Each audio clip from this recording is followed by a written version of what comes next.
Di Indonesia ada banyak kisah yang dijadikan dongeng cerita rakyat.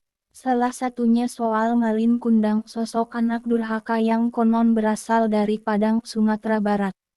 Kisah Malin Kundang kerap dikaitkan dengan keberadaan batu yang disebut-sebut merupakan jelmaan sosok Malin, tokoh utama dalam cerita tersebut.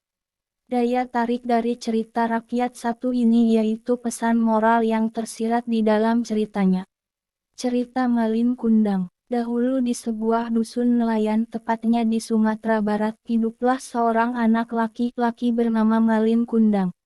Ia tinggal bersama ibundanya Manji Rubayah. Sang ayah telah lama pergi meninggalkan ibu dan anak sematawayangnya itu. Malin tumbuh menjadi anak yang cerdas dan pemberani tapi sedikit nakal. Mereka hidup serba kekurangan. Hingga suatu ketika saat Malin beranjak dewasa ia berpikir untuk mencari peruntungan di negeri seberang. Dengan harapan nantinya saat kembali ke kampung halaman ia sudah menjadi saudagar kaya raya. Malin tertarik dengan ajakan seorang nahkoda kapal dagang yang dulunya miskin sekarang sudah menjadi seorang yang kaya raya. Tekadnya semakin kuat Malin meminta izin kepada ibundanya. Manji Rubayah sempat tidak setuju dengan keinginan anaknya tetapi karena Malin terus mendesak akhirnya ia mengizinkan. Anakku, jika engkau sudah berhasil dan menjadi orang yang berkecukupan jangan lupa dengan ibumu dan kampung halamanmu ini, pesan dari ibunya. Ternyata keberadaan Malin di kapal itu sangat disukai. Selain karena ia sangat rajin dan selalu siap menolong ia juga seorang pekerja keras. Beberapa tahun berlalu kini Malin telah menjadi seorang nahkoda yang mengepalai banyak kapal dagang. Ia pun berhasil memperistri salah seorang putri raja yang cantik jelita.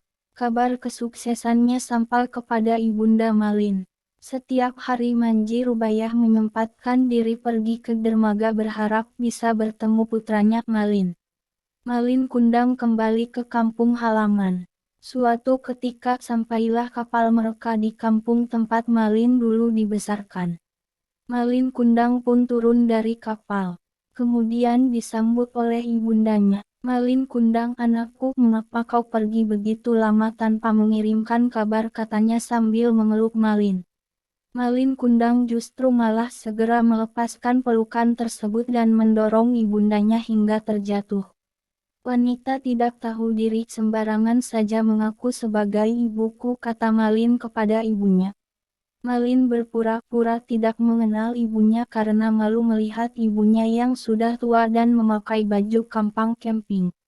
Wanita itu ibumu, tanya istri Malin. Tidak, ia hanya seorang pengemis yang pura-pura mengaku sebagai ibuku agar mendapatkan hartaku, sahut Malin. Melihat tingkah Malin yang congkak di depan istrinya, Manji Rubayah sangat sakit hati. Ia melihat kapal anaknya yang bertolak dari pantai sambil berdoa dalam hatinya agar Tuhan menghukum anaknya. Badai besar kemudian menerjang kapal Malin Kundang sampai seluruh isinya hancur berhamburan.